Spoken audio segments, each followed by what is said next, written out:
tých 50. rokoch to štátne zriadenie išlo po súkromníkoch.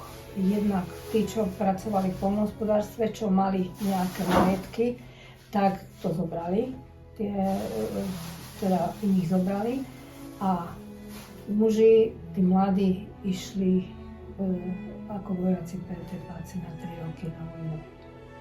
Pán Poláček, oni ako rodina mali likierku a tam, neviem, či aj myslím, na východe niečo mali, ale na Brezovej tam mali likierku a ich bolo viacej bratov. A oni z tých ostatných nechali tak a tento Janko Poláček, to bol svokor mojej sestry, toho zatvorili do Jachimovských baní. Z tých Jachimovských baní sa vrátil s podlomeným zdravím, nádor na mozgu, no bol z neho už úplne invalid. Tie deti jeho, mal 3 deti, nesmeli ísť za ním raz, lebo 2-krát do roka mohli tam ísť s tou mamou na druhý koniec republiky, lebo však Jachimov bol úplne na západe Čiech. Nepoznali svojho otca a keď sa po rokoch vrátil, kto im vráti to, čo oni nemohli prežiť so svojím otcom. No, to sme mali príbuzného, teda z mojho manželovej strany, strýko, bol bohoslovec, bol u Salesiánov a boli v Hronskom Benediku. A keď došla tá akcia tých kňazov, tak ich museli si rýchle zbaliť v noci veci a dali ich do autobusov a išli, kde ich mali rozdelené, že to kde pôjde. No a on sa dostal do Podolinca. Tam v tom Podolinci boli tam aj kňazi, aj bohoslovci. Tí ľudia, ktorí tam v tom Podolinci žili, tí im pomáhali, tí im tam aj nejakú stravu nosili. No, niektorým sa podarilo utiecť stadiaľ, niektorým sa podarilo ísť aj do zahraničia, to zase bola ďalšia kapitola. No a on bol takto tajne vysvetený za kňaza. Potom ich rozdielovali ako PTPákov. Niektorí teda mohli odísť, kto akože nepôjde za kňaza, tak tých pustili domov. Ale tí, čo teda chceli ďalej, tak on bol teda aj v tom veku, že ho zobrali ako PTPáka a robil v Kladne pri tých Vysokých Peciach. Volám sa Veroš, mám momentálne 99 rokov. Pochádzam z Močenku, pôvodne naša rodina teda, hoci ja som sa narodil v Nitre, ale všetci ostatní súrodenci 9 pochádzajú a narodili sa v Močenku. Po skončení mešťanky v roku 1942 som potom nastúpil do noviciátu školských bratov v Močenku. Po tom roku som študoval na Spiši, Spišskej kapituly 4 ročníky učiteľského ústavu, alebo potom sa to po prechode fronty sa to nazvalo, bolo poštátnené, bol to pôvodne biskupský učiteľský ústav. Do 1. ročníka som ako pod týmto titulom nastúpil, no a potom sa to premenovalo, poštátnili školy cirkevné a bolo to štátna učiteľská akadémia. Po roku 1947 som bol určený ako učiteľ na Bojnej, tam som učil až do akcie K2 kláštory, teda tá druhá etapa, keď zatvárali menšie reholné spoločnosti.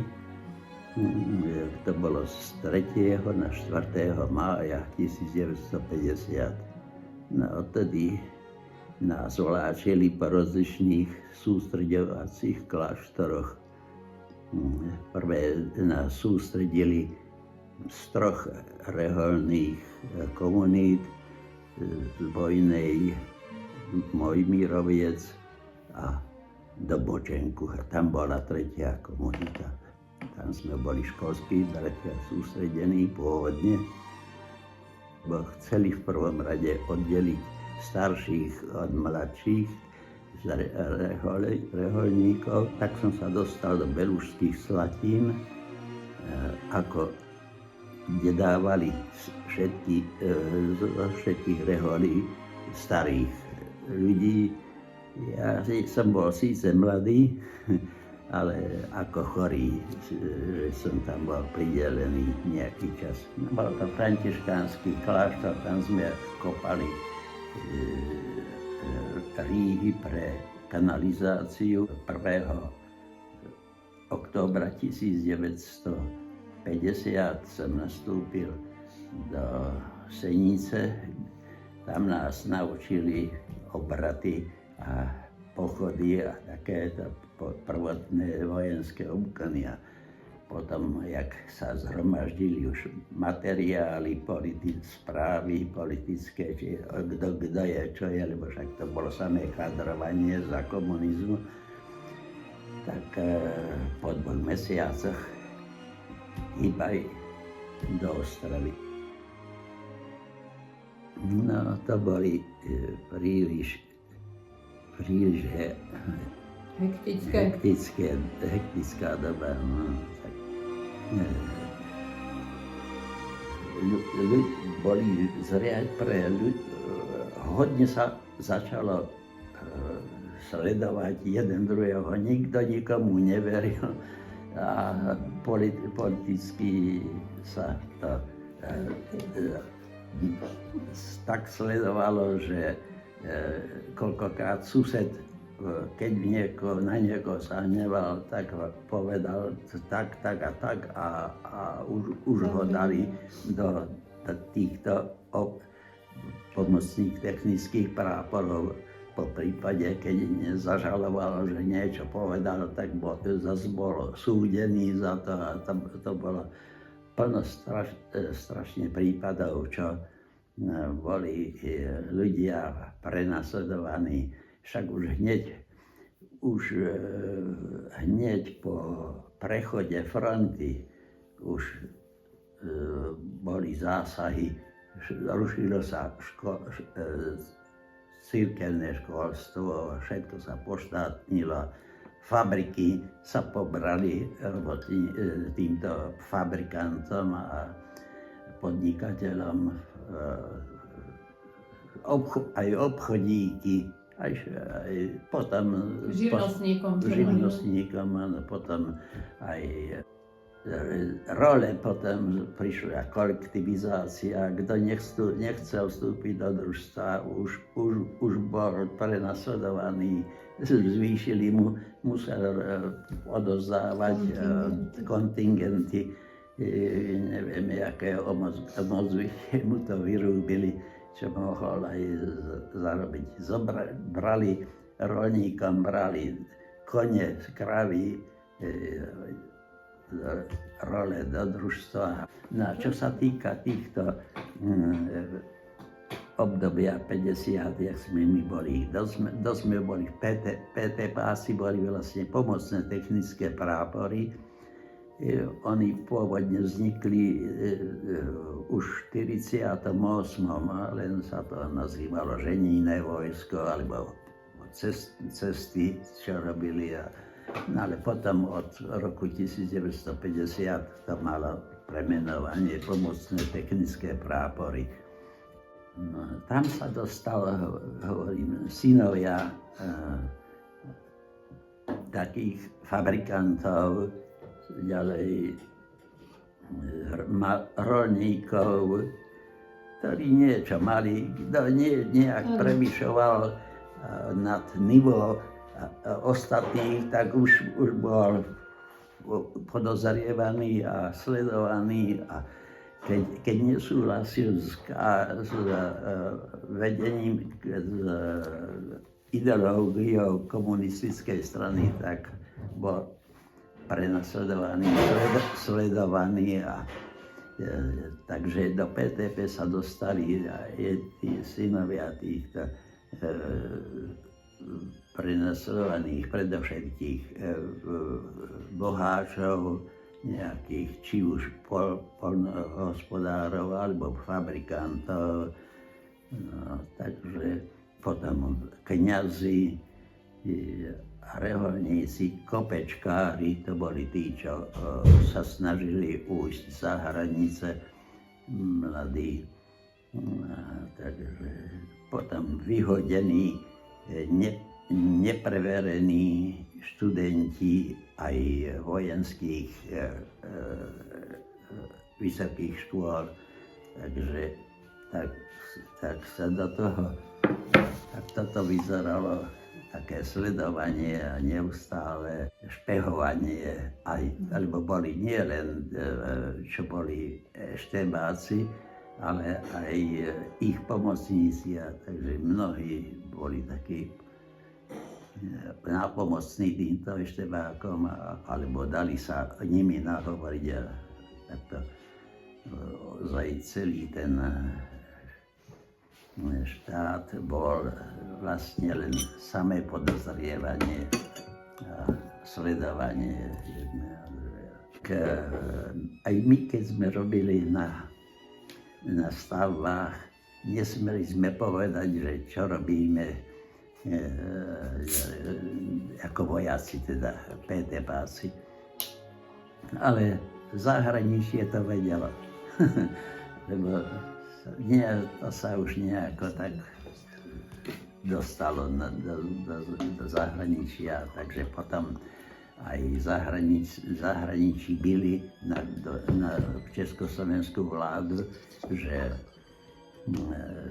jak to, že takýchto ľudí bez všetkého dajú na práce do štátnych podnikov robiť zadarmo. Robili sme, no nerobili sme tak zadarmo, dá sa povedať ešte my. Nás volali PT-pákov aj čierni baróni. Čierni baróni za to, že sme mali čierne výložky, ale nesmeli sme mať zbrane. Zbraň do ruky nám nedali. Nejaký postup, nič takého.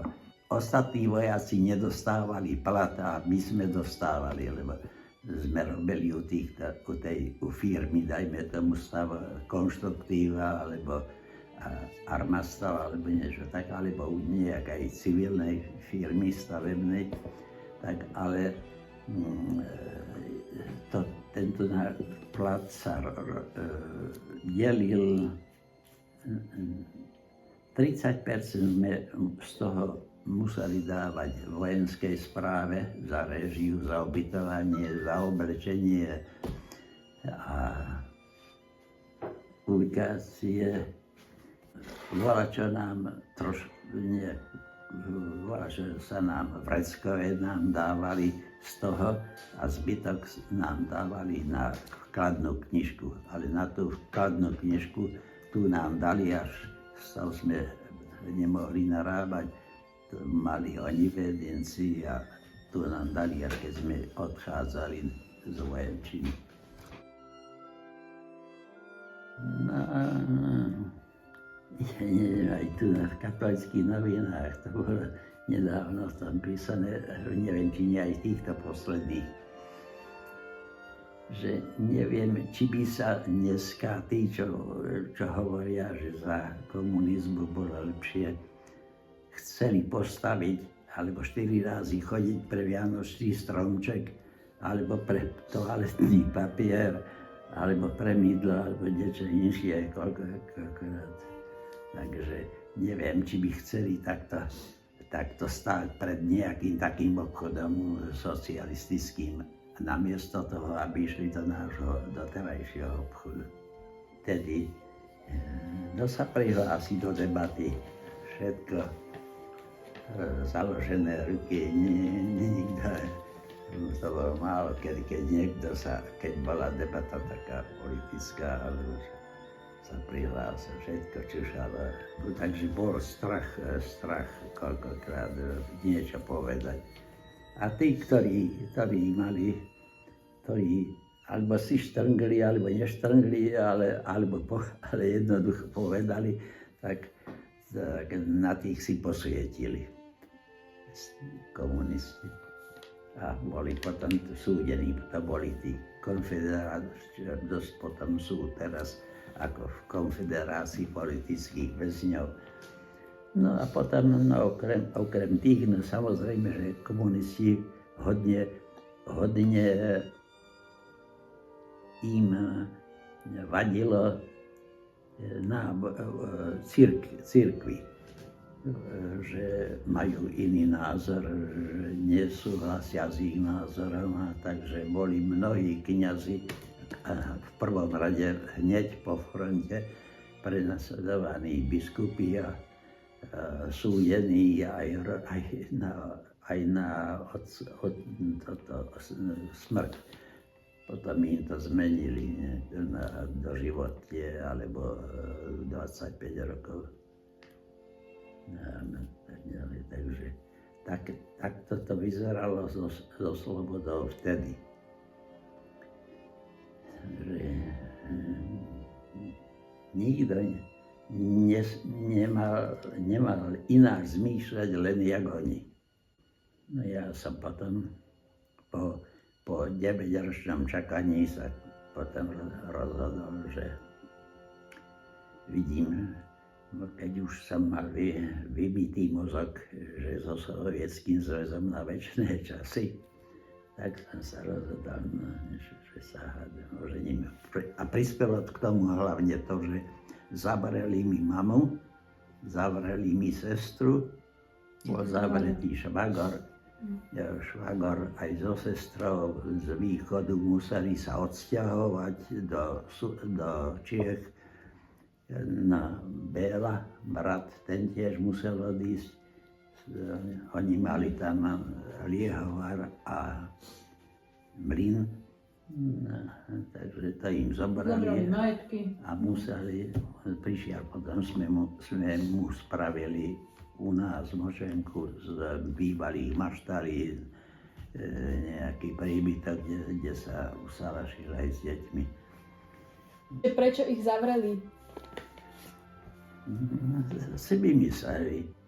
Však mama mala 10 detí. Čo taká môže politizovať? Keď má 10 detí, má starosť dosť o svoju rodinu. To si povymýšľali. Aj sestra bola zavretá, tá dostala 13 rokov, mama 6 alebo 6,5, už sa nepamätám. No, boli na Pankráci a sestra bola v Želiezovciach, ale